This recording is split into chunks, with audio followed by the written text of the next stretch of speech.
दूसरा अध्याय, ग्रह के द्वारा गजेंद्र का पकड़ा जाना।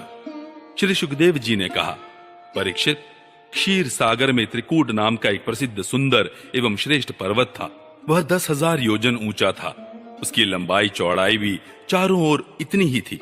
उसके चांदी, लोहे और सोने के 3 शिखरों की छटा से समुद्र, दिशाएं और आकाश जगमगाते रहते थे। और भी उसके कितने ही शिखर ऐसे थे जो रत्नों और धातुओं की रंग बिरंगी छटा दिखाते हुए सब दिशाओं को प्रकाशित कर रहे थे। उनमें विविध जाति के वृक्ष, लताएं और झाड़ियां थी।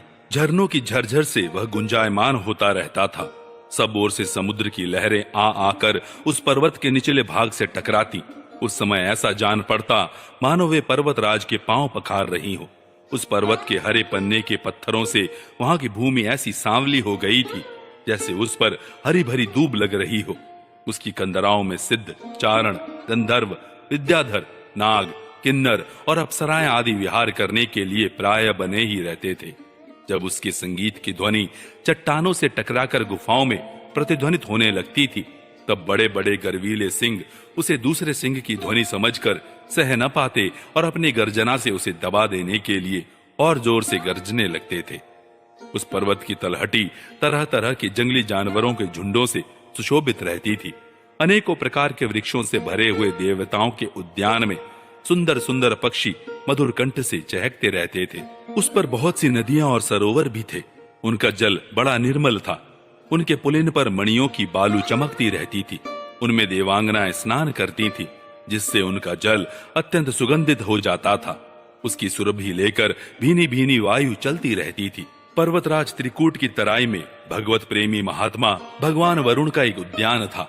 उसका नाम था ऋतुमान। उसमें देवांगनाएं क्रीड़ा करती रहती थी।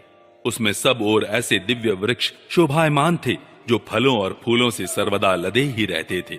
उस उद्यान में मंदार, पारिजात, गुलाब, अशोक, चंपा, तरह तरह के आम, पयाल, कटहल, आमड़ा, सुपारी, नारियल, खजूर, बिजौरा, महुआ, साखू, ताड़, तमाल, असन, अर्जुन, रीठा, गूलर, पाकर, बरगद, पलास, चंदन, नीम, कचनार, साल, देवदारू, दाख, ईख, केला, जामुन, बेर, रुद्राक्ष, हर्रे, आंवला, बेल, कैथ, नींबू और भिलावे आदि के वृक्ष लहराते रहते थे।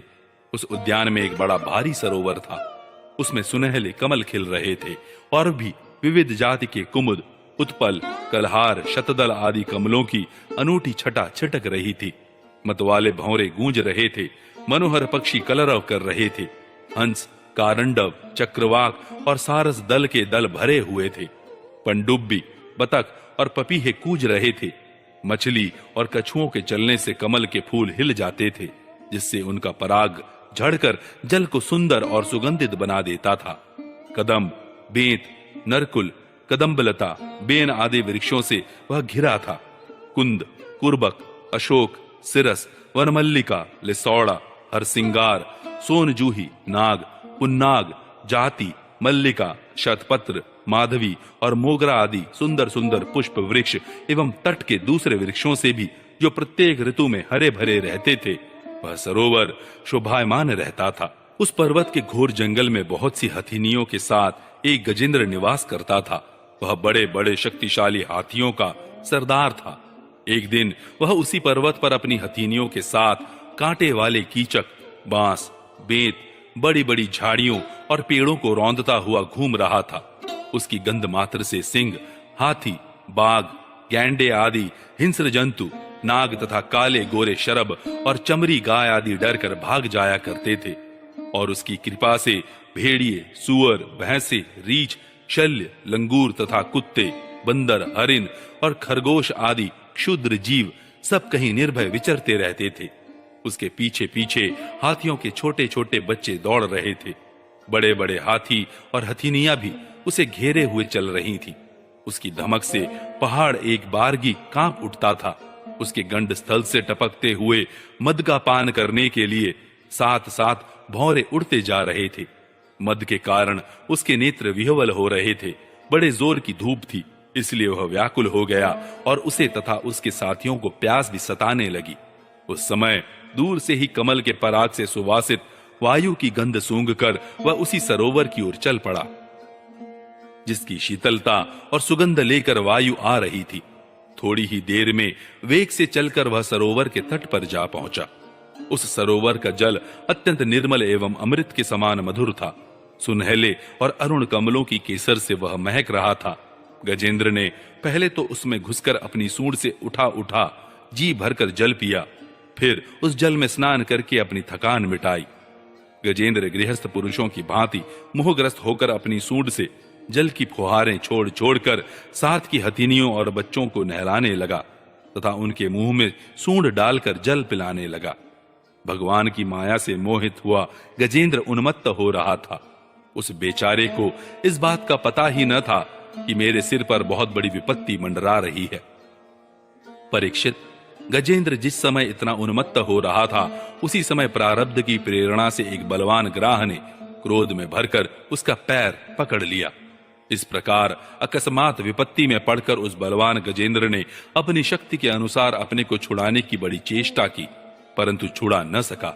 दूसरे हाथी, हथिनियों और उनके बच्चों ने देखा कि उनके स्वामी को बलवान ग्राह बड़े वेग से खींच रहा है और वे बहुत घबरा रहे हैं। उन्हें बड़ा दुख हुआ। वे बड़ी विकलता से चिंघाड़ने लगे। बहुतों ने उसे सहायता पहुंचाकर जल से बाहर निकाल लेना चाहा, परंतु इसमें भी वे असमर्थ ही रहे।